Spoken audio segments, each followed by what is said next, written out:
जंगल की गहराई में एक कहानी पुरानी है। जंगल का राजा जो सब पे भारी है, उसकी दहाड़ में छिपा संदेश है सारा। मैं भी बाघ है अनुभूति का नारा। मैं भी बाघ, मैं भी बाघ, हाँ मैं भी बाघ, मैं भी बाघ, मैं भी बाघ, हाँ मैं भी बाघ। अपनी शक्ति को पहचान, बचाएंगे हम ये पर्यावरण, ये वन। अपनी शक्ति को पहचान। ये क्या करते हैं। और एक बात और हिंट भी देता हूँ मैं कि जिस दिन हमारे ये जो कीट है या मधुमक्खियाँ हैं, कीट भी, मधुमक्खियाँ भी कीटों में आती है ना, जो जिस दिन समाप्त हो जाएगी उसके बाद हम भी खत्म हो जाएंगे, पूरी सारी दुनिया ही समाप्त हो जाएगी। तो कीट हमारे लिए क्या करते हैं बताओ, कीट हमारे लिए क्या करते हैं और क्या करते हैं। तो शहद से हम क्या जिंदा रहते हैं क्या। फिर कीट क्या करते हैं सोच लो आप लोग, कीट क्या करते हैं। ये इधर कौन सी क्लास में बैठे, 11वीं, तो बताओ, आप बताओ कीट क्या करते हैं हमारे। सब मालूम है आपको, अभी फिर अभी मैं बताऊंगा तो बोलूँगी हम, हमको तो मालूम था। तो फिर मालूम है आपको कीट क्या करते हैं। 5 चॉकलेट का सवाल है।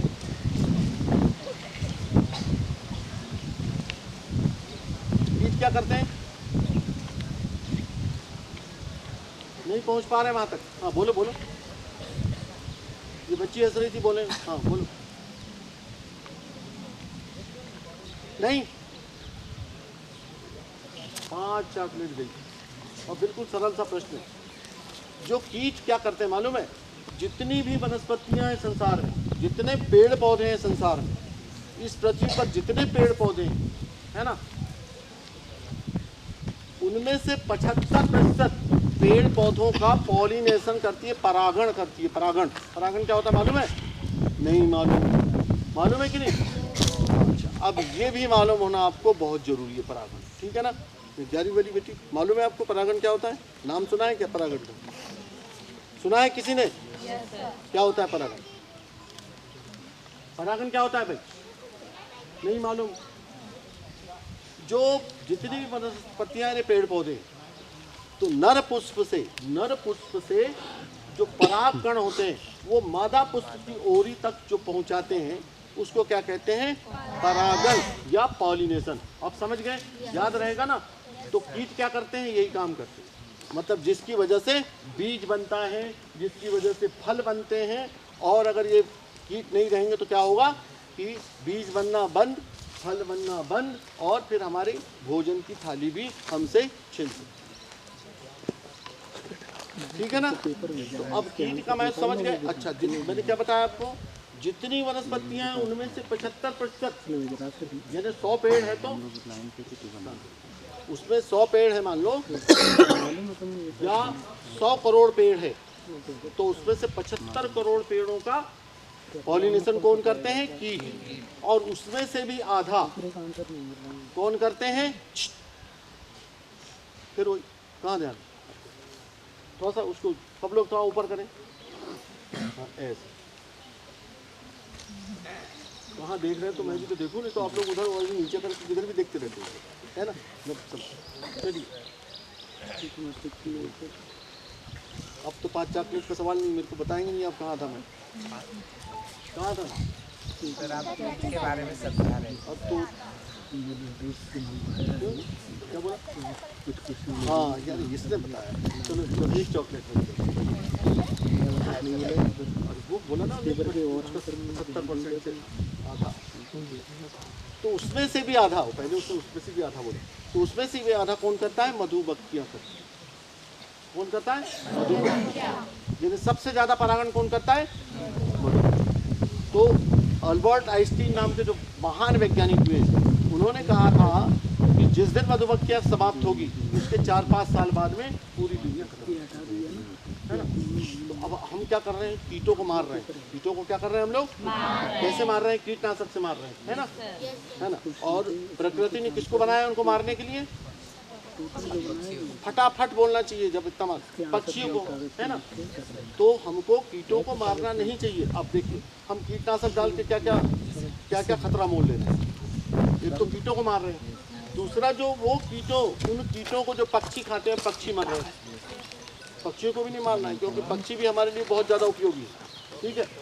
तो अब फिर उसके बाद में क्या हो रहा है कि जो कीट है, जो कीटनाशक है, जो कीटनाशक है ना, गिरता है कि नहीं, जमीन पे गिरता है ना, तो उससे क्या हो रहा है कि केंचुए खत्म हो रहे हैं, वो गए, सही है ना। खेतों के केंचुए समाप्त हो गए। तो केंचुए क्या करते थे हमारे लिए? खाद। और उसके अलावा क्या करते थे? जमीन को पोरस यानी छिद्र युक्त करते थे। तो उससे क्या होती है कि जो वायु जो है उसके अंदर प्रवेश करती है ना, और जल भी उसके अंदर जल्दी जाता है, पोरस यानी छिद्र युक्त होगी तो, ठीक है ना। तो हम लोग, और जो सफाया है वो भी ऐसे ही हो रहा है। अब मधुमक्खियाँ कैसे समाप्त हो रही हैं कि जिन फूलों पर, जिन सब्जियों के फूलों पर या जहाँ पर भी हम ये डालते हैं कीटनाशक, उसका पराग कौन चूसता है? पराग मतलब रस जो है मधुमक्खियाँ, तो वो भी चूसती है और वो भी खत्म होती है। तो हम लोग कहाँ है, हमारा जो पूरा जीवन है वो अभी ऐसे ही चल रहा है ना। तो आगे आने वाले समय में क्या होगा, ये बहुत ज़्यादा संकट में पड़ेगा, ठीक है ना, संकट में पड़ेगा। ठीक, तो कीट के बारे में बताया। अच्छा, पक्षी हमारे लिए क्या करते हैं? पक्षी हमारे लिए क्या करते हैं?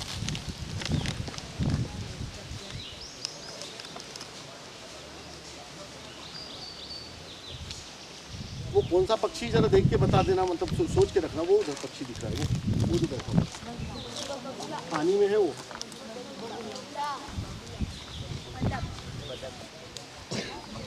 बगला पानी में तैरता है क्या? नहीं, बगला नहीं तैरता, उसे वही तो ना, वो झपटा मार के निकलता है। वो वहाँ पर चेहरा दब रहा है आप लोगों का, है ना। वो स्प्राइट नीचे कर लो।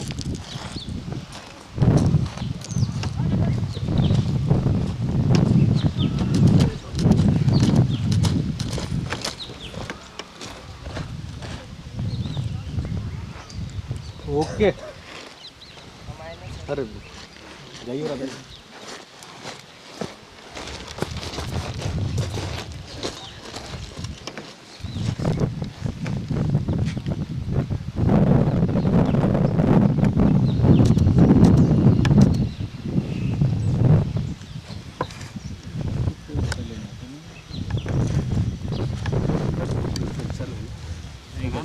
यार यहाँ से रेत जाती है तो करंट तो गई। तुम लोगों के रहते ऐसा होगा तो क्या करोगे? तो जंगल की रक्षा करता है। कितने लोग यहाँ से रेत निकाल देते। अब यहाँ पे कौवा का झाड़ तो रहेगा नहीं। मारुति के आ जाते हैं साले।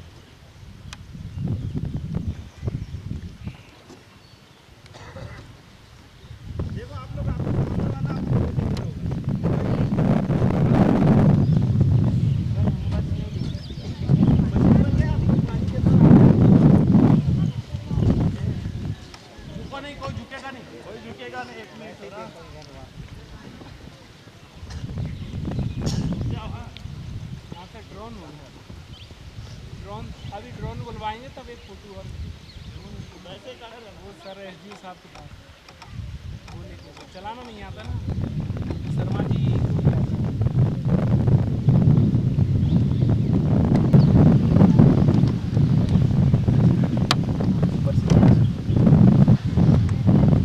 ऐसा करो ना, ऐसा करिए, ये सब आप ही है, आप लोग भी आ जाए, अंदर आ जाए, कोई बाहर नहीं जाए।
है ये?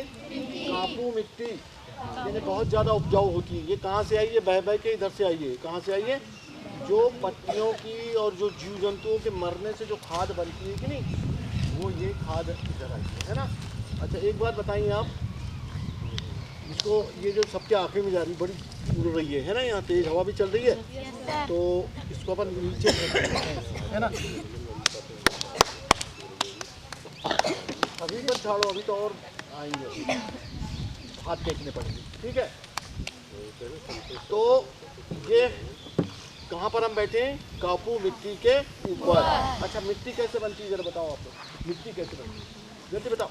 ये तो उधर नहीं देखना, ठीक है आप लोगों पर ध्यान दे रहा हूँ मैं। ये जो जितनी 11वीं की बच्चियाँ हैं वो कुछ भी ध्यान नहीं देना। फिर मैं इन्हीं से पूछूंगा, आपसे पूछूंगा कौन कौन 1 2 3 है ना, मेरे ध्यान में है। नहीं मैं आपकी बात कर रहा हूँ। 1 2 11वीं में हो ना आप? हैं? हाँ वो समझ गया। आप दोनों, आप भी 11वीं में, तो फिर कौन सी में? 10वीं है? हाँ चलिए, मिट्टी कैसे बनती है? पत्थर के बारीक पत्थर के, बिल्कुल सही बताया आपने। पत्थर के बारीक कैसे बनते हैं ये? एक तो मतलब जो तापमान बढ़ता और घटता है तिड़कते हैं, है ना। तो पहले तो मिट्टी मतलब तिड़कते हैं और हवाएं चलती है तो उससे मतलब जो धीरे धीरे वो कण मिट्टी बनाते हैं। दूसरा और एक बात और है, आप लोग देखेंगे ये जो चट्टानें दिख रही है कि नहीं, ये चट्टानों में जो अपने बरसात के दिन है ना, उसको काई लगती है। काई लगती है कि नहीं? तो काई भी मतलब जो है उसको क्या करती है? घोलती है या मिट्टी बनाती है, तो पोषक तत्व लेती है वो चट्टान से, है ना। तो और भी जहाँ जहाँ ये और भी है, काई को क्या बोलते हैं हम अंग्रेजी में? शैवाल। और भी बहुत सारे ब्रायोफाइट्स होते हैं, मतलब जो ब्रायोफाइट मास बोलते हैं, वो भी मतलब जो इन पे चट्टानों पे लगते हैं और इनसे मिट्टी बनती है। लेकिन जो उपजाऊ मिट्टी है, या ह्यूमन कहाँ से बनती है जल्दी बताओ।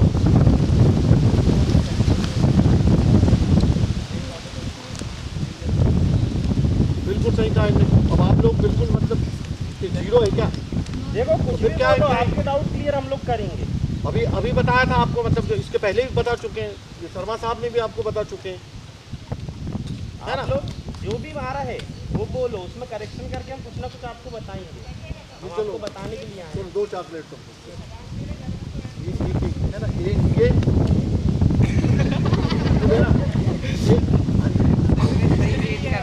अरे हवा से गई वो ना, हवा चल रही ना। तो कैसे बनती है ये? पत्तियों के सड़ने से, जीव जंतुओं के सड़ने से, लकड़ियों के सड़ने से, सबसे सड़ने से, है ना। अच्छा एक बात बताएं आप लोग कि दुनिया में जितने भी जीवन चलते हैं, है ना, चाहे वो वनस्पति का हो, वनस्पति है ना पेड़ पौधे, ध्यान देंगे ना सब लोग, और जीव जंतु जैसे प्राणी, है ना, तो दोनों में अंतर क्या है सबके जीवन? तो यहाँ ले जाऊँगा, यहाँ बैठा बाघ बनना है, लोमड़ी नहीं। तो है ना, क्या पूछा मैंने आपसे कि प्राणियों में और पादप यानी जो वनस्पति है उनमें अंतर क्या है बताइए। बिल्कुल एक लाइन में है अंतर। प्राणी गति करते हैं। नहीं, ये बच्चों से पूछ रहा हूँ मैं, आप टीचर हैं, आपके पास बाद में आऊँगा।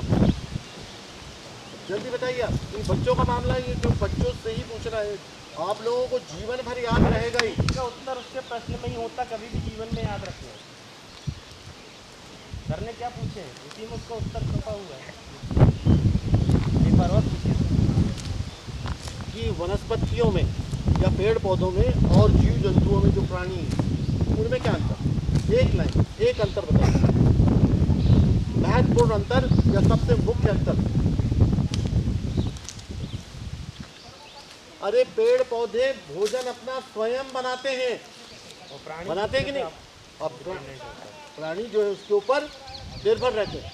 कैसे बनाते हैं? अरे आवाज नहीं, आवाज चुप हो गए हैं कि नहीं? तो पेड़ पौधे क्या करते हैं, भोजन कैसे बनाते हैं पेड़ पौधे, जल्दी कोई बता। प्रकाश संश्लेषण, ये बात बोल आप, है ना, सबने बोला इसलिए। किसने सबसे पहले बोला, इसने बोला चॉकलेट एक, चलो एक चॉकलेट, है ना, प्रकाश संश्लेषण, है ना। तो प्रकाश संश्लेषण में क्या क्या होता है बताइए आप लोग। जड़ें कहाँ कहाँ जाती है, जमीन में, वहां से क्या क्या लेती है, पानी लेती है, खनिज लवण लेती है, कार्बनिक पदार्थ लेती है ना, जो उपजाऊ मिट्टी है उसमें से लेती है। और ऊपर क्या होता है, ऊपर प्रकाश मिलता है उसको, है ना। फिर कार्बन डाइऑक्साइड ऊपर मिलता है, कार्बन डाइऑक्साइड का क्या करते हैं उसमें, अवशोषण करती है, ये सारे के सारे। के बगल में भी एक बल्ब जलाऊंगा तो पौधा खाना बनाएगा। क्यों प्रकाश तो प्रकाश है। प्रकाश नाम के कोई लड़के को लाके बगल में बैठा दूंगा तो बनाएगा नहीं बनाएगा। क्यों, कौन सा प्रकाश होना चाहिए, ठीक है। सूर्य जो है हमारी पृथ्वी पर, सूर्य जो है एकमात्र ऐसा सबसे बड़ा ऊर्जा का सोर्स है दुनिया में, जो है उसके बराबर, मतलब एकमात्र, मतलब एक ही, जो हम सबको क्या करता है, वो ऊर्जा देता है। और उसकी ऊर्जा को भोजन में परिवर्तित करने वाले कौन है, केवल और केवल पेड़ पौधे, जो प्रकाश संश्लेषण से भोजन बनता है। इतना तो मालूम हो कि प्रकाश संश्लेषण से भोजन बनता है, ठीक है। फिर उनको कौन खाता है, शाकाहारी खाता है, शाकाहारी हिरण वगैरह हम लोग भी सब खाते हैं, है ना। फिर उनको कौन खाता है, मांसाहारी खाते हैं, छोटे मांसाहारी। फिर उनको कौन खाता है, बड़े मांसाहारी खाते हैं, है ना। तो ऐसा कहाँ गया। अब यहाँ पर जंगल की बात करें हम, तो जंगल में घास फूस है, ये सब पूरा है, ये पेड़ पौधे दिख रहे हैं, फल वगैरह दिख रहे हैं, इसको कौन खाएगा, इधर ध्यान नहीं है आपको, कौन खाएगा इसको, जंगली जानवर, मतलब जो कौन से जानवर, शाकाहारी, है ना, हिरण वगैरह वगैरह, है ना, खरगोश, ये खाएंगे। और उसके बाद उनको कौन खाएगा, छोटे मांसाहारी या बड़े मांसाहारी। फिर छोटे मांसाहारी कौन खाएगा, बड़े। तो सबसे बड़ा मांसाहारी कौन है यहाँ पर, शेर नहीं है, तब बाघ है। कौन बोला शेर, किसने बोला शेर, नहीं बोलो बोलो, किसने बोला, मैं अंतर बताता हूँ ना। अब तो किसी ने बोला हो यार, क्या मतलब, उसको कोई फांसी पे थोड़ी लगता है भाई। अच्छा वो उधर पीछे तक अपने को शेर नहीं होता, अपने बाघ होता है ना, बाघ, शेर उसको बोलते हैं सी यानी लायन, जो गिर फॉरेस्ट गुजरात में पाया जाता है, गिर के वन, है ना, गले में बाल होता है ना, धारियाँ नहीं होती उसमें कोई, वो एक कलर का होता है, कलर का होता, भूरे से रंग। तो यहाँ जंगल में सबसे ऊपर कौन है, मांसाहारी। अब जब सब मरे, कौन कौन मरा, वनस्पति भी मरी, घास भी मरा, पेड़ भी मरे, छोटे छोटे जो जीव जंतु है शाकाहारी भी मरे, और टाइगर यानी फिर बाघ भी मरा। तो कहाँ गए, कहाँ गए, मरने के बाद कहाँ गए, बिल्कुल बोलते चले जाओ तब तो मतलब, जमीन में गए। जमीन में कैसे गए, सड़ने, किसने बोला सड़ने से, मैंने बोला तो ना, किसने बोला सड़ने, ये चॉकलेट, बहुत चॉकलेट है मेरे पास में, जल्दी जल्दी फटाफट जवाब दो गया। तो कैसे गए, वो सड़ने से गए। सड़ाने वाले कौन कौन है, जो जमीन में, जैसे ये पत्तियाँ पड़ी है, ये पत्तियाँ पड़ी है यहाँ पर, और बहुत सारे छोटे छोटे जीव जंतु मर जाते हैं, लकड़ी पड़ी है, इनको सड़ाने वाले कौन, कीट भी हैं, और ये सड़ाने वाले भी हैं। क्या होगा, क्या होगा, जल्दी बताओ, क्या होगा, पत्तियाँ नहीं चलेंगी, जीव जंतु बड़े नहीं चलेंगे, तो होगा क्या, ढेर बन जाएगा पूरा का पूरा, जाने आने के लिए हमको कहीं रास्ता नहीं रहेगा, है ना, सड़ने वाला कोई नहीं है, ठीक है ना। तो क्या है कि मैंने आपको क्या बताया था कि जो जितने भी ये जीवन चल रहे हैं, मैंने बताया था ना पहले आपको, ये ध्यान रखना है कि सब एक दूसरे से जुड़े हुए, अगर एक नहीं रहेगा तो दूसरे पर उसका निश्चित रूप से असर पड़ेगा। मान लीजिए घास पेड़ वगैरह नहीं है तो सीधे सब समाप्त ही हो गए, है ना। शाकाहारी नहीं रहेंगे तो फिर मांसाहारी नहीं रहेंगे, अगर मांसाहारी नहीं रहेंगे तो क्या होगा, शाकाहारी बढ़ जाएंगे, शाकाहारी बहुत बढ़ जाएंगे, है ना, फिर हमारे खेतों में घुसेंगे वो, ठीक है कि नहीं। तो इसलिए सब जुड़े हुए। अब देखिए मैंने आपको ये भी बताया था कि छोटे से छोटा जीव, अब जैसे मच्छर है, मच्छर की बात, मच्छर क्या काम आता है, मच्छर का काम आता है, डेंगू फैलाती है, मलेरिया फैलाती है, इसमें और एक खासियत है, मालूम है आपको, अब मैंने बताया ना आपको, छोटे से छोटा जीव जो है हमारे लिए उपयोगी है, वो हमारा कुछ भला भी करता है और कुछ नुकसान भी करता है। क्या हो रहा है?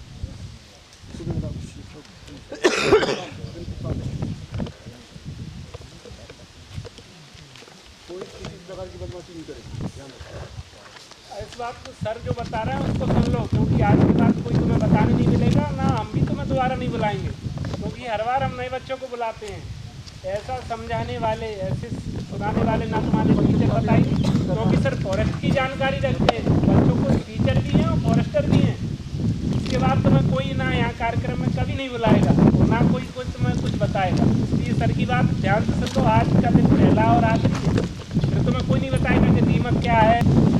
तो क्या मच्छर क्या करता है? मानो डेंगू फैलाता है, मलेरिया फैलाता है, ठीक है ना। और क्या करता है? मानो दूसरे का काम भी करता है ना। बहुत सारे लोग। अच्छा, बांदा देखा है क्या? बांदा यहाँ पर है क्या? बांदा किसको कहते हैं मालूम है? बांदा, बांदा जानते हो आप लोग? बांदा झाड़ के ऊपर जो लगते हैं ना पौधे, कुछ हरे हरे, नहीं गोल गोल नहीं, बांदा अलग होता है, वो उसके ऊपर पत्तियाँ भी होती है। आर्किड सर, उसका लगभग छींद के जैसे ऐसे कुछ ऐसे निकले रहते हैं। में जो पॉलिनेशन बताया था मैंने आपको, बताया था कि नहीं? पॉलिनेशन क्या होता है? तो पॉलिनेशन 7 प्रजातियों को कौन करता है? मच्छर। उसके अलावा दूसरा कोई नहीं कर सकता। अगर मच्छर नहीं होगा तो वो ऑर्किड की प्रजातियां खत्म हो जाएंगी, ठीक है ना? समझ गए ना आप? तो अच्छा, अब देखिए, मैंने आपको यहाँ जंगल का बताया कि जंगल में कैसे चला जीवन चला ना। तो इसको क्या कहेंगे अपन? इसको बोलते हैं खाद्य श्रृंखला बोला जाता है। क्या बोलते हैं? खाद्य श्रृंखला। ये कहाँ से चला? ये घास खाया, फल फूल खाया, पहले तो ये बड़े हुए, बीज गिरा और ये पेड़ पौधे हुए, फिर उसके बाद में फल आए, घास आई, उसको खाया किसने? शाकाहारी ने खाया। फिर शाकाहारी से कौन? छोटे मांसाहारी, छोटे मांसाहारी से बड़े मांसाहारी, और सब मरे तो सड़े और मिट्टी में आ गए। तो ये क्या कहलाएगी? एक खाद्य श्रृंखला कहते हैं, इसको फूड चेन कहते हैं, है ना।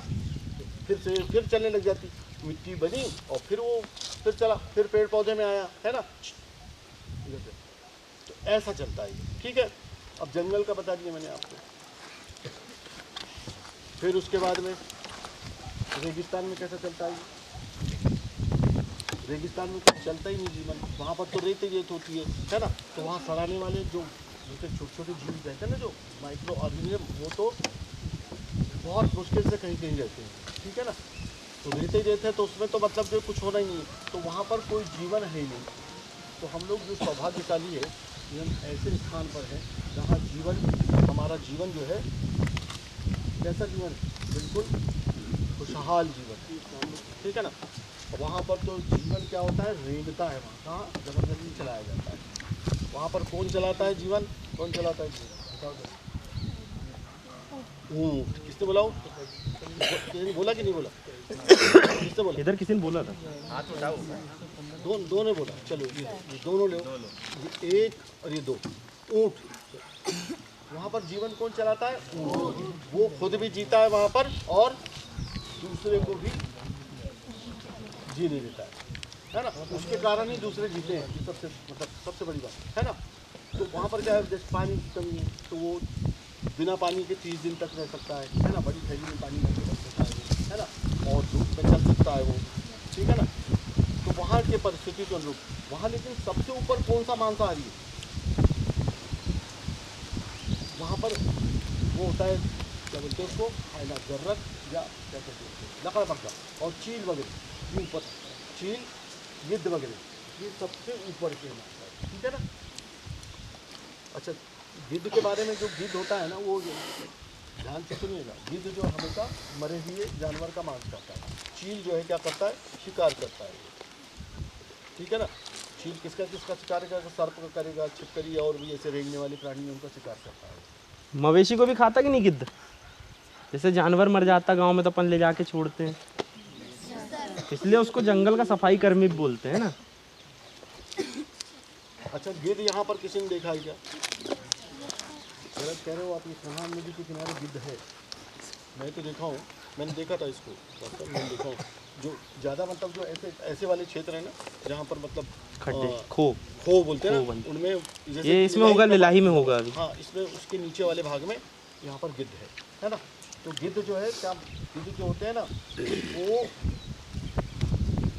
गिद्ध की बात आती है। चलिए पहले इसको भी नोट कर लें। गिद्ध हमारे भारत में, पाकिस्तान में, बांग्लादेश में और नेपाल। ये 4 देशों में पहले 1990 तक ये 4 करोड़ थे। कितने करोड़ थे? 4 करोड़। 4 देश के नाम गिनवाए, भारत, पाकिस्तान, बांग्लादेश और नेपाल। 4। ये पहले एक ही देश था। वो चारों देशों में कितने थे पहले? 4 करोड़।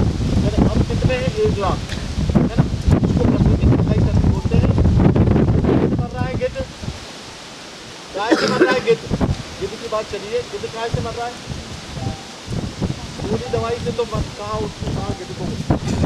देखिए हम लोग जो है मवेशी को ऑक्सीटोसिन, अब क्या इंजेक्शन देते हैं दूध निकालने के लिए, ज़्यादा दूध निकालने के लिए ऑक्सीटोसिन, है ना। और बुखार उतारने के लिए और दर्द के लिए क्या देते हैं? उनको पैरासीटामोल का इंजेक्शन देते हैं। उसमें दोनों में क्या होता है? Diclofenac sodium. वो जो होता है जहरीला। मवेशी बड़े जानवर होते हैं जिनका शरीर बड़ा होता है, इसलिए वो जहर को वो क्या करते हैं? बर्दाश्त कर लेते हैं। इसको वो जो डाइक्लोफिनेक सोडियम है।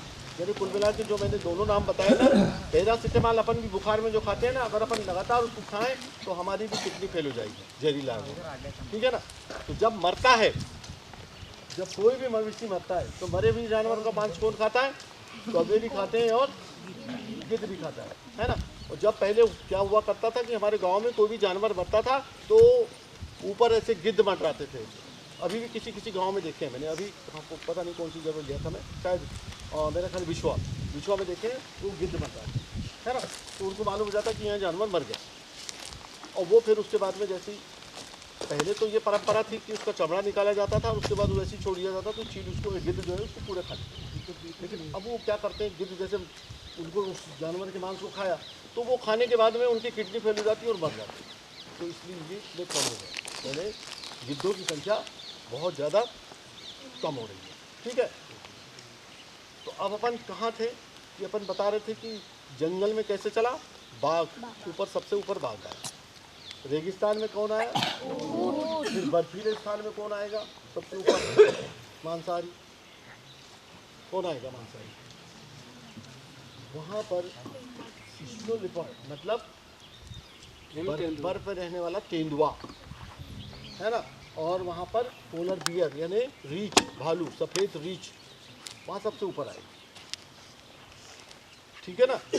तो वहाँ पर फिर वो सब मरेंगे, फिर जाएंगे वो मिट्टी। तो अब ये जो बात मैं आपको बता रहा हूँ ये कहलाता है, क्या बोलते हैं इसको? पारिस्थितिकी तंत्र, जिसके बारे में 11वीं वालों ने सुना होगा नाम, लेकिन ये उसको कहते हैं यानी परिस्थिति के अनुसार चलने वाला तंत्र। यहाँ पर नदी में नदी की परिस्थिति के अनुसार चलेगा, रेगिस्तान में रेगिस्तान की परिस्थिति के अनुसार चलेगा, और जंगल में जंगल की परिस्थिति के अनुसार चलेगा। उसके शब्दों से ही मतलब जो स्पष्ट है कि परिस्थिति के अनुसार चलने वाला तंत्र। तो ये दो मुख्य रूप से कहाँ कहाँ होते हैं इसमें? दो, एक तो जल में और थल में। जलीय और थलीय जो परिस्थिति तंत्र होता है ना, वो जलीय और थलीय होता है। इधर ध्यान देंगे आप लोग, जलीय और कौन सा? थल। जल में मैंने अभी थल में बताया आपको, कहाँ कहाँ बताया आपको? कहाँ बताया? रेगिस्तान में, जंगल में और बर्फीले स्थानों पर। अब जैसे खेत में, तो खेत में सबसे ऊपर कौन है? पक्षी, जो कीड़ों को खाते हैं वो सबसे ऊपर है। बगीचे में कौन है सबसे ऊपर? पक्षी, वहाँ पर भी पक्षी आएंगे, है ना। अब आए अपन जल में, तो जल में अपन पहले समुद्र की बात कर लेते हैं कि समुद्र में सबसे ऊपर कौन है? मांसाहारी। कौन सी मछली? किसने बोला साहब? किसने बोला? खड़े हो जाओ, बैठे बैठे। हाँ, ये नहीं चॉकलेट, तालियां बजाओ भाई तुझसे। यानी समुद्र में कौन है सबसे ऊपर? शार्क। शार्क, अब ये भी उन्हें बहुत ही बुद्धि बता। सबसे बड़ी होती है कौन? वेल। वेल मछली होती है सबसे बड़ी, लेकिन वहाँ पर फिर भी कौन है? शार्क। शार्क और वेल में क्या अंतर है? वेल होती है शाकाहारी और शार्क होती है मांसाहारी, दोनों में अंतर है ना। फिर और ये आप ध्यान रखना, उधर प्रश्न पूछेंगे, वो शर्मा जी तैयार कर रहे हैं, है ना। तो जो वेल होती है ना, वो क्या होती है? एक तो शाकाहारी होती है और ये मांसाहारी होता है, कौन? शार्क। और फिर उसके बाद में वेल ऊपर आकर सांस लेती है, ऊपर आकर समुद्र में ऊपर आकर सांस लेती है, जल में नहीं लेती है सांस, है ना। तो उसमें क्या होते हैं? फेफड़े, है ना। उसमें क्या होते हैं? फेफड़े। और जो हमारी जो शार्क है वो क्या करती है? पानी के अंदर सांस लेती है, उसमें होते हैं गिल्स। गिल्स को हिंदी में क्या बोलते हैं? गल पड़े क्या? गल पड़े, ठीक है। तो गिल्स होते हैं, वो पानी के अंदर जो घुली हुई ऑक्सीजन को उपयोग करती है, ठीक है।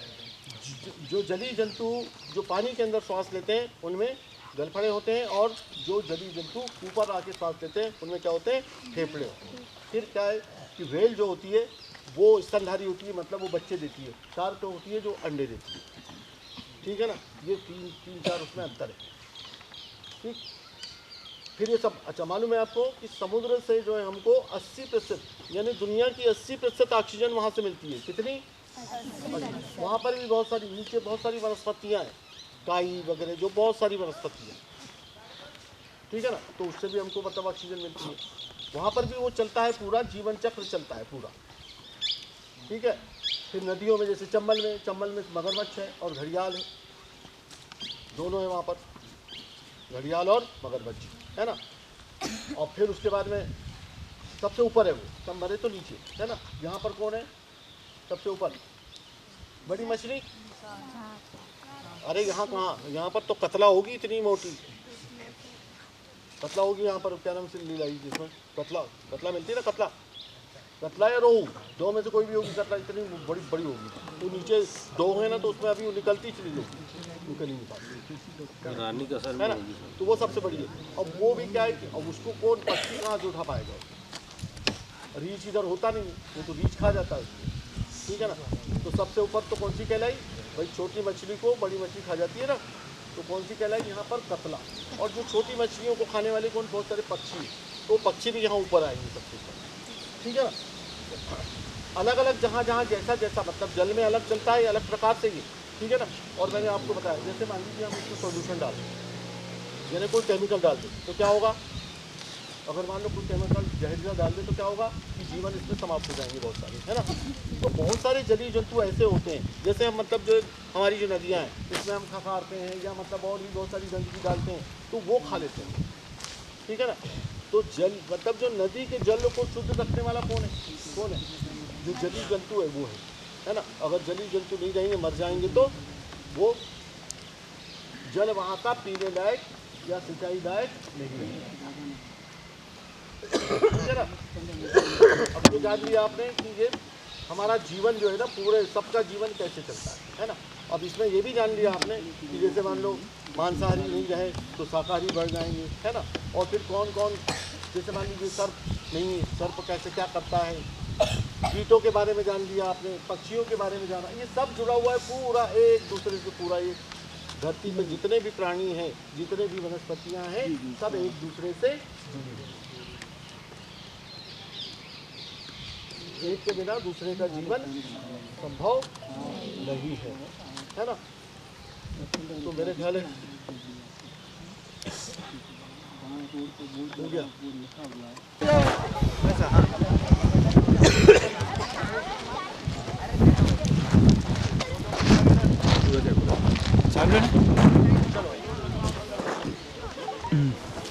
चालू करें? हाँ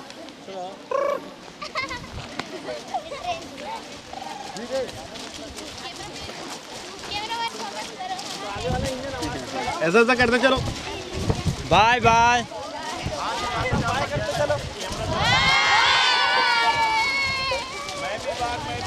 बाघ भी बनते चलो।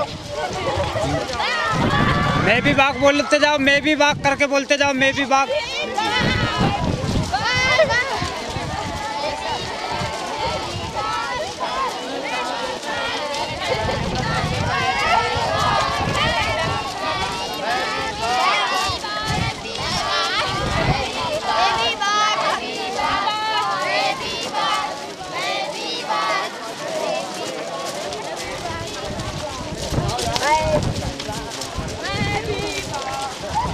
थोड़ा जोर से बोलो, जोर से।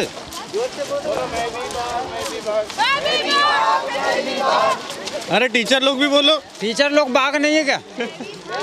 मैं भी भाग। बाघ नहीं, बाघ।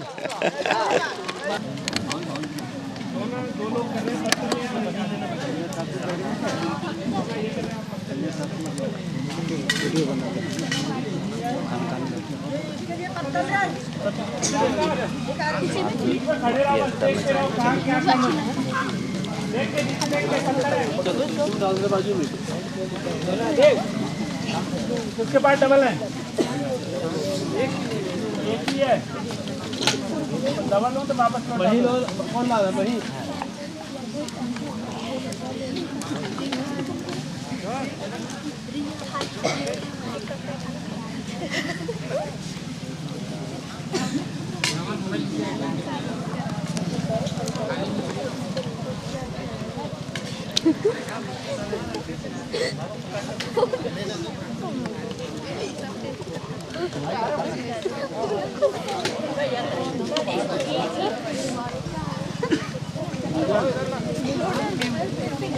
इधर लाओ, इधर काका, इधर लाओ, इधर। अरे पत्तल इधर लाओ।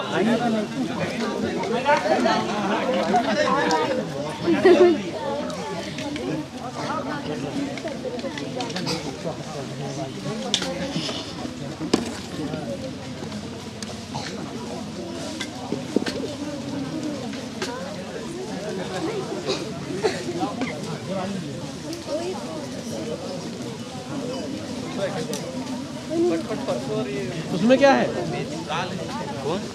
दाल तो है अभी, दाल वाले चावलों के साथ चल लो ना।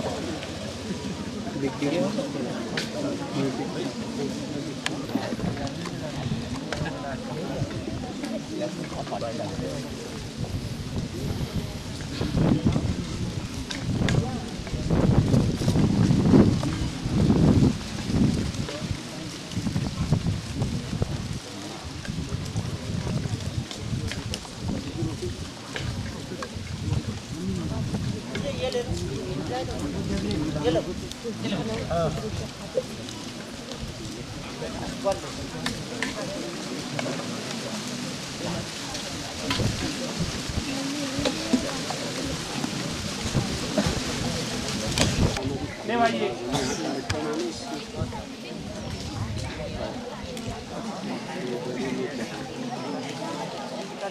इसमें से बाघ निकालना है और बाघ बनाना है। ऐसा बचेगा बाद में, उसके बाद कैसा क्या करना है मैं वो भी बता दूँ। इनाम मिलेगी जिसको, इसको बाघ बनाना है, पीछे अपना नाम लिख देना और बाघ बना के यहाँ रख देना। जिसका अच्छा बाघ बनेगा इससे उसको इनाम मिलेगी, टॉप 3 को, है ना। वो सर बताएंगे कौन अच्छा बनाया कौन। ऐसे इसमें से ये बचेगा, इसको अलग कर देना, इससे बाघ बना देना। तो जो अच्छा बाघ बनाएगा उसको इनाम मिलेगी, है ना। तो यही नीचे रखना है। उसके पीछे जो लिखा होगा कुछ उसमें गतिविधि भी हुई क्या? उसके पीछे नाम भी लिखना है बेटा, अपना अपना अपना सभी को। पीछे कुछ लिखा होगा तो पढ़ लो। दिख रहा है एक मिनट जरा। तो ऐसे पैर करके, हाँ चेहरा ऐसे करके एक मैं वैसे बना रहा हूँ। अपना अपना बनाना, कोई किसी की नकल मत करना। जैसे मैंने बना दिया एक बार जे ऐसा। अब जिसका प्रॉपर सही बनेगा उसको सर इनाम देंगे, है ना। 2 मिनट का समय। अब घड़ी से पहले सबको मिल जाए। पहले निकाल लीजिए सबसे पहले। सुबह जो है आपको हमारे जो भार्गव साहब मैनेजर साहब हैं,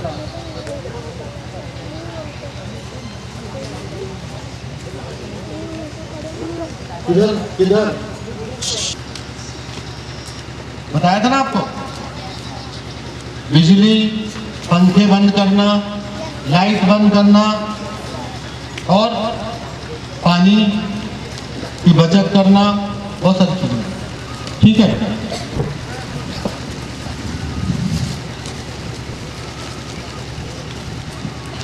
देखिए मैंने आपको पहले ही बताया था। पहले तो मैं भी बाघ, इसके बारे में मैंने पहले बताया। मतलब मैं भी बाघ और आप लोग भी सब बाघ, यानी बाघ के समान ही हमको, इधर इधर ध्यान देंगे आप लोग, बाघ के समान ही हमको पर्यावरण की और वनों की सुरक्षा करना है ना। पेड़ पौधों की सुरक्षा करना है, चाहे वो जंगल में लगे हो, चाहे वो हमारे गांव में लगे हो, चाहे वो खेत में लगे हो। फिर जहां पर संभव हो वहां पर वृक्षारोपण करना, ये सब बताया था, है ना। तो मैंने एक शब्द और आपको कहा था, मिशन लाइफ। क्या बताया था आपको? Mission life. मिशन लाइफ मतलब जीवन के लिए अभियान, जैसे स्वच्छता अभियान। स्वच्छता अभियान क्यों चलाया गया, फटफट जवाब देंगे। स्वच्छता अभियान क्यों चलाया गया था? क्योंकि हमारे नगरों में, ग्रामों में गंदगी का साम्राज्य हो गया था। तो इसलिए क्या जरूरत पड़ी हमको? स्वच्छता अभियान चलाने की। अब हमारी जो जीवन शैली है वो इतनी ज्यादा बिगड़ चुकी है,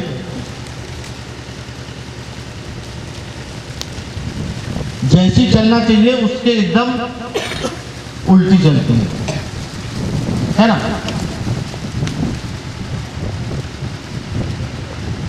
आप कितने बजे उठती बेटे सुबह? 2 चॉकलेट मेरी तरफ से। सुबह 4 बजे उठती हो तो तालियां। तो ये जीवन शैली कौन सी जीवन शैली है? ये प्रकृति के अनुरूप। हमारे बुजुर्ग कहते हैं कि सूर्य नारायण जब उगते हैं उसके पहले हमको उठ जाना चाहिए, वह सब छोड़ देना चाहिए, ठीक है ना। तो एक तो ये बात आई। अब छोटी छोटी बातें हैं। हमारी जीवन शैली ऐसी होना चाहिए जो प्रकृति के और हमारी धरती माँ के अनुकूल हो, पर्यावरण के अनुकूल हो, पर्यावरण के साथ चलने वाली हो, प्रकृति के साथ चलने वाली हो, ठीक है ना। वो कौन सी जीवन शैली है? जैसे पहले हमारी नदियाँ मतलब जो बहती थी, लेकिन हम लोग जो है उसमें कोई केमिकल या ऐसे प्लास्टिक वगैरह या ऐसी कोई गंदगी उसमें नहीं फैलाते थे। शहर बड़े हुए, इधर ध्यान देंगे आप लोग, शहर बड़े हुए, उनके अंदर से जो नदियाँ गुजरती है, जैसे पांडुना जाम नदी उसके अंदर से गुजरती है, वो नदी का अस्तित्व खत्म। कभी पांडुना गए हैं आप लोग?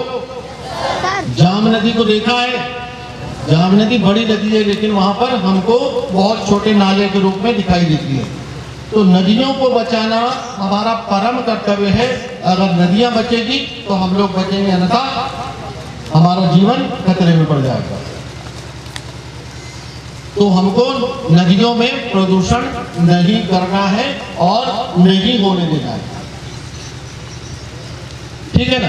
फिर इसके बाद अब छोटी छोटी बातें हैं कि जो प्रकृति के अनुकूल जो जीवन शैली है उसको हम कैसे अपनाएं। एक और शब्द है सस्टेनेबल लाइफ स्टाइल, मतलब संवहनी जीवन शैली।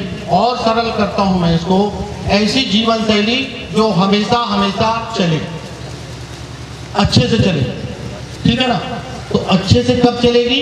जब हम प्रकृति के अनुरूप जीवन शैली को अपनाएंगे तब, ठीक है ना। जैसे हमारे घर में है, कचरा निकलता है ना, इधर ध्यान, कचरा निकलता है तो हम क्या करेंगे कि सूखा कचरा अलग और गीला कचरा अलग। गीले कचरे से क्या होता है? खाद बन जाती है, ठीक है ना। और हम नगर खाद नहीं बनाते हैं, तो जहाँ नगर पालिका है वो गीले कचरे को अलग ले जाती है, वो खाद बनाता है, ठीक है। इधर ध्यान देंगे आप लोग, बिल्कुल उधर नहीं, उधर ध्यान नहीं होना।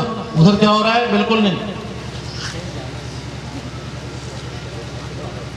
चलिए फिर उसके बाद जब हम बर्तन मांजते, इधर ध्यान देंगे ना आप लोग, कहाँ उधर की बातों में ध्यान दें। जब हम घर में बर्तन मांजते हैं, बर्तन धोते हैं, कौन धोता है बर्तन? कौन मांजता है बर्तन? तो आप लोगों के साथ उठाओ ना, कोई आजकल सब बर्तन मांजने लगे, है ना। तो बर्तन जब हम धोते हैं, मांजते हैं, तो जो भारी बर्तन होते हैं उनको पहले से ही भिगो के या फुलो के रख देना चाहिए। क्यों रख देना? कि वो जल्दी से धुल जाए, हमारा पानी कम खर्च हो। इससे ही पानी का उपयोग हमारा खत्म हो जाए, आवश्यकता समाप्त हो जाए, तो तत्काल हमको जैसे ही पानी का उपयोग समाप्त हो, तत्काल हमको टोटी बंद कर देना है। देखिए, पानी को मैंने बताया था आपको, पानी को वैसे भी बचाना है, खर्च मतलब ये इसको खर्च करने में हम बचत करेंगे। और पानी को कहीं भागने भी नहीं देना है। मैंने क्या बताया था आपको कि घर का पानी घर में, गांव का पानी गांव में, मतलब जमीन के अंदर, और खेत का पानी खेत में, और जंगल का पानी जंगल में। अगर हम ऐसा करने में सफल हो गए तो हमारे गांव में और हमारी नदियों में कभी भी पानी की कमी नहीं आएगी। ठीक है, तो पानी की बचत और पानी का रिचार्ज। अब पानी का रिचार्ज यानी धरती के अंदर पानी को जो अवशोषित कराना है, तो उसके लिए क्या जरूरी है? पेड़ पौधे लगाना। ठीक है, जब हम शहरों में रेड सिग्नल जब गुजरते हैं ना वाहन से हम, तो रेड सिग्नल जैसे ही आता है, रेलवे क्रॉसिंग आता है, वहां पर हम अपनी गाड़ी को बंद कर देंगे। क्यों बंद कर देंगे? क्यों बंद करेंगे? क्योंकि प्रदूषण ज्यादा होगा और हमारे पैसे भी ज्यादा खर्च होंगे। ठीक है, इसके बाद जहां हम पैदल जा सकते हैं या साइकिल से जा सकते हैं, वहां हम पैदल जाएं, साइकिल से जाएं। आपको हमारे रेंजर साहब ने बताया था कि जहां पर लिफ्ट है, लिफ्ट का उपयोग ना करते हुए सीढ़ी से चढ़ें, रोज व्यायाम करें, रोज योगा करें, समय से उठें, मोबाइल से न चिपके रहें, टीवी भी कम से कम देखें। अभी बाद में तो बात की बात है, जब आप लोग नौकरी में आ जाएंगे या कोई प्रोफेशनल कोई धंधे से लग जाएंगे, तो फिर आपको फिर खुद ही सोचने लग जाएंगे कि हमको क्या करना है। उसके बाद हम जहां पर भी जाएं, जहां पर भी जाएं का मतलब, कभी हम लोग रास्ते से गुजरते हैं ना, तो हमारी टू व्हीलर रहती है। सामान्य तौर पर आजकल साइकिल और पैदल चलने की जो है प्रैक्टिस जो है नहीं है। कैसे जाते हैं हम? टू व्हीलर से, स्कूटी से जाते हैं, है ना। तो हमको ऐसे स्थान पर गाड़ी खड़ी करना है जहां कहीं जब सामान लेते हैं हम, दूसरों को इससे तकलीफ ना हो। क्या उसका मतलब क्या निकला? कि हम पूरे बराबर साइड में गाड़ी को खड़ी करें, ठीक है ना, बीच में ना खड़ा करें। ठीक,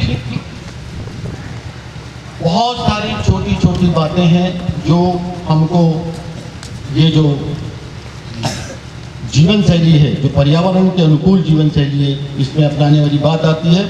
तो इसको हम अपनाएंगे तभी हमारा जीवन सफल है, अन्यथा हम फिर वही है महामारी या फिर और भी बहुत सारी बीमारियां हैं उसके चपेटे में आएंगे। ठीक है ना। अब एक बात और है, उसमें कहीं पढ़ा होगा आपने, प्रो प्लेनेट पीपल। क्या? प्रो प्लेनेट पीपल, PPP यानी P3। तो प्रो का क्या मतलब हुआ? कोई बताएगा क्या? अंग्रेजी शब्द है प्रो। प्रो का मतलब क्या हुआ? तो छात्र छात्राएं, प्रो का क्या मतलब है? प्रो का हिंदी में अर्थ,